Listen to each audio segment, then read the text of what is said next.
आज हम बात करेंगे म्यूचुअल फंड्स की एक कैटेगरी के बारे में जिसको फंड ऑफ फंड्स कहा जाता है। जैसा कि नाम से जाहिर है, फंड ऑफ फंड्स एक ऐसा म्यूचुअल फंड होता है जो दूसरे म्यूचुअल फंड्स के अंदर इन्वेस्ट करता है।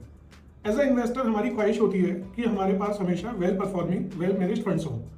एक फंड ऑफ फंड के फंड मैनेजर का भी ऑब्जेक्टिव यही होता है कि वह पूरे मार्केट को स्टडी करता है, रिसर्च करता है और अपने फंड के अंदर well performing, well manage funds लेता है।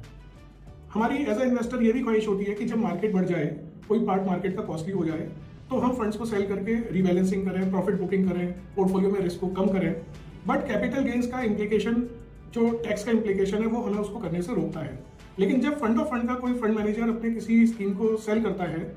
उसमें रीबैलेंसिंग करता है या किसी दूसरी अपॉर्चुनिटी को टैप करने के लिए दूसरे फंड को अपने अंदर लेता है, तो उसको कोई टैक्स इम्प्लीकेशन नहीं आता है। तो एक फंड ऑफ फंड बहुत ही टैक्स एफिशिएंट वे है एक अच्छे पोर्टफोलियो में बने रहने का, रीबैलेंसिंग करने का और प्रॉफिट बुकिंग करने का, यदि सिचुएशन आती है तो यदि आप अपने पोर्टफोलियो में एक लॉन्ग टर्म इन्वेस्टमेंट चाहते हैं जिसको चेंज आपको बार बार ना करना पड़े, जो टैक्स एफिशिएंटली प्रॉफिट बुकिंग या पोर्टफोलियो रीबैलेंसिंग करे, अपॉर्चुनिटी को टैप करे, तो आप अपने पोर्टफोलियो में फंड ऑफ फंड्स को कंसिडर कर सकते हैं। आज